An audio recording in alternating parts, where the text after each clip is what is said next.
예, 푸틴 대통령은 오늘 미국과 그 동맹국들이 러시아의 안보 요구를 무시하고 있지만 러시아는 우크라이나에 대한 긴장 완화를 위해서 서방과 더 많은 대화를 할 수 있다라고 이야기하고 나왔습니다. 푸틴 대통령을 보면은 이제 지금 상황에서는 조금 여유 있는, 그러면서도 굉장히 그 근엄한 모습을 좀 보여주고 있는 것을 저희가 보고 있습니다. 예. 뭐 우크라이나 침략해서 이기는 거는 뭐 일도 아니라고 생각하는 거죠. 근데 그 상황에서 지금 국제사회의 반발이라든가 이런 그 미국이라든가 나토의 어떤 그 군사적인 반항 예상할 수 있는 그런 것들, 이런 것들에 대해서 조금 좀 저울질하고 있는 정도 느낌. 예. 근데 이제 어쨌든 국제사회에 러시아가 돌아왔다 라고 분명하게 지금 인지시켜주는 그런 상황인 것은 분명해 보입니다. 그런 것들이 보여지는 몇 가지 상황들을 저희가 말씀드릴 수 있는데요. 이게 뭐냐 하면은, 오늘 바로 이제 양국 고위 외교관 회담을 갖겠다라고 이야기하고 그것을 비공개 협상을 재개한다. 이렇게 지금 이야기가 나온 것. 그러니까 비공개로 회담을 가지겠다. 국제사회에서 유엔 안보리 열어놓고서는 국제사회에서 러시아한테 면박을 주고 좀 압박을 하려고 했던 미국이 어제는 그렇게 했는데, 그래 놓고서는 오늘은 1대1로 만나가지고 비공개 회담을 하자, 협상을 하자, 이제 이렇게 이야기하고 있는, 잘하고 있는 겁니다. 네, 지금 처음으로 바이든 행정부가 외교를 좀 잘 하려고 하나 보네라는 생각이 좀 드는 모습이긴 합니다. 결과가 어떻게 나올지는 저희가 좀 더 봐야 되겠습니다만은. 근데 푸틴이라는 상대가 만만한 상대가 아니죠.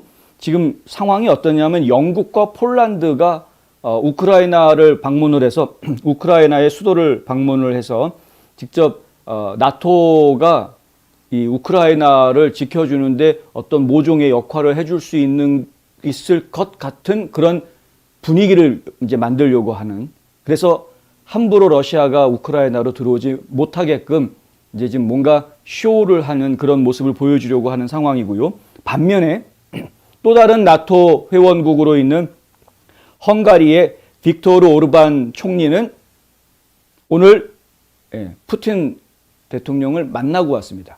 푸틴 대통령을 만나러 모스크바를 직접 방문을 합니다.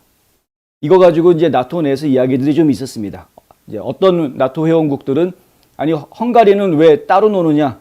지금 때가 어느 때인데 거기까지 기어가 가지고서는 푸틴하고 알랑방구 끼고 오느냐? 뭐 이렇게 비난하는 그런 나토 회원국도 있고, 이제 어떤 사람은 또 예를 들어서 뭐 옌스 스톨텐베르크 같은 그런 이제 나토 사무총장 같은 경우에는 헝가리 쪽하고 우리가 충분히 대화를 나눴는데 헝가리는 나토와 같이 갈 거다. 우리는 헝가리를 신뢰한다. 뭐 이렇게 또 이야기하는 사람도 있고 이렇습니다. 지금 평가들이 오가고 있는 그런 상황이고요. 그리고 지금 이제 빅토르 오르반은 오늘 푸틴 대통령을 만나고 나서 나토와 러시아 간의 가교 역할을 본인이 충실하게 하겠다. 이렇게 지금 이야기하는 그런 모습이 지금 나왔습니다.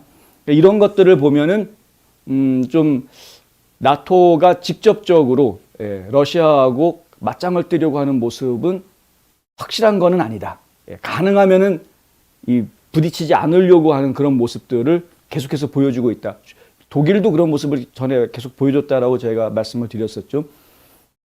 그러니까 가능하면은 러시아하고 부딪히지 않으려고 하는 그런 상황을 만들려고 노력하고 있는 모습을 보여주면서도 은근히 기싸움은 계속하려고 하는, 여기 우리 나와 말이니까 여기는 내 구역이니까 넘어오지 마라라는 그런 이제 뉘앙스들을 계속 풍겨주려고 하는 것이고, 푸틴은 우크라이나는 원래 내 거였으니까 너희들은 건들지 마라는 그 선을 지금 계속 이야기하고 있는, 지금 그런 기싸움하고 있는 그런 상황이고, 국제 무대에서는 지금 푸틴이 어쨌든 돌아온 푸틴이 되어져 있는 상황이, 과거의 구소련의 영광을 다시 되살릴지도 모르겠구나라는 그 위협을 서유럽 국가들한테 지금 주고 있는 이런 상황이라는 것이죠. 한편 이제 중국은 중국대로 지금 대만을 먹으면서 좀 더 이 미국이 여태까지 펼쳐왔었던 인도태평양 전선을 흐트러뜨리려고 하는, 막으려고 하는 것이죠. 이제 그런 또 모습들을 지금 보여주고 있는 것이고요. 또 북한은 또 북한대로 계속해서 미사일 도발을 하면서 조만간에 이제 ICBM 발사를 하게 되지 않겠느냐 뭐 이런 전망들이 지금 나오고 있는 상황이고, 화성 12호를 실전 배치했다라는 뉴스까지 나왔죠. 화성 12호는 괌을 사정거리 안에 두고 있기 때문에 지금 괌에 있는 미군 해군 기지를 직접 공격할 수도 있는 뭐 이런 상황까지 지금 와 있다. 사정거리를 그렇게 넓게 펼쳐 놓게 되면은, 그러면은 이제 일본과 미국 간의 동맹군이, 연합군이 이제 한반도에서 작전을 펼치는데 상당한 방해를 할 수 있는 역할까지 지금 성장이 되어 있는 겁니다. 근데 이것을 지금 중국이 적절하게 이용할 가능성이 상당히 크다.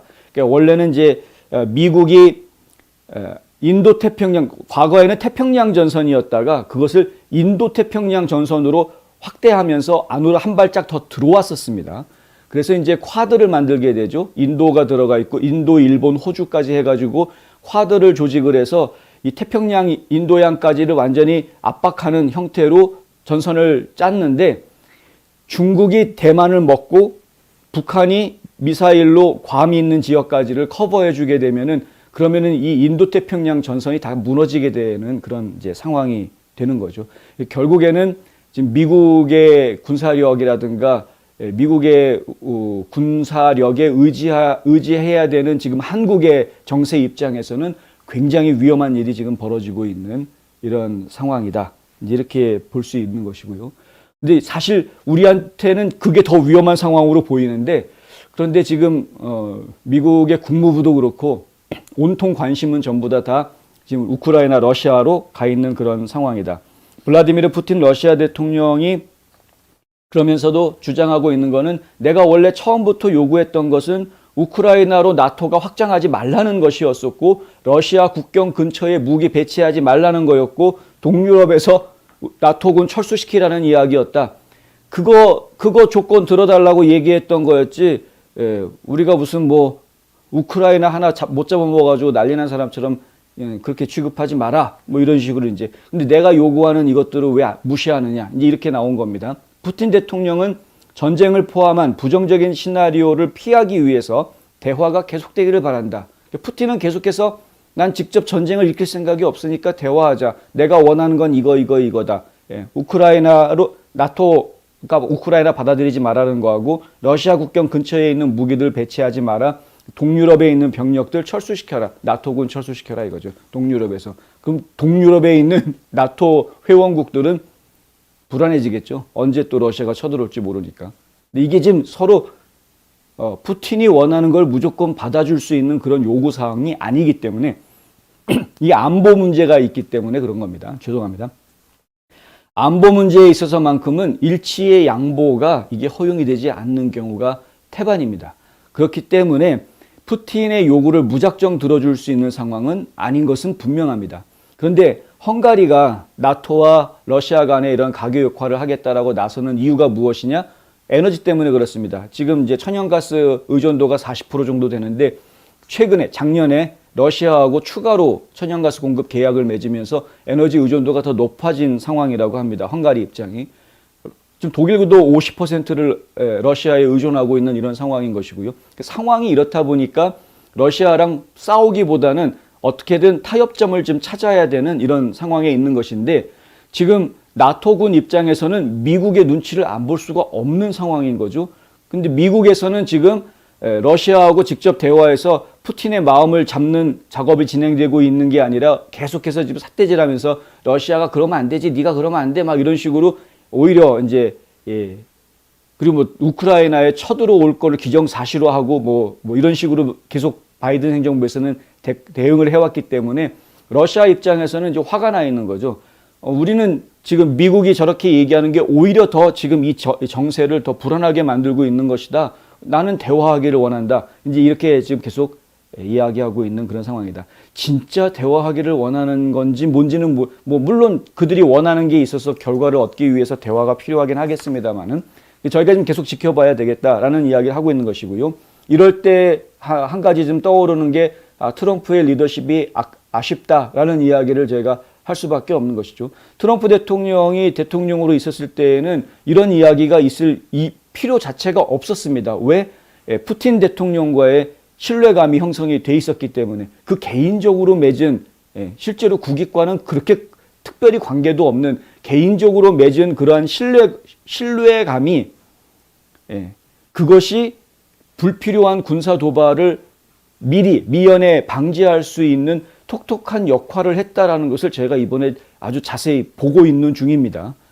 중국도 마찬가지. 시진핑하고도 그런 개인적인 관계를 터놓은 것이 결국에는 다른 문제들이 없게 했던 북한도 마찬가지였죠.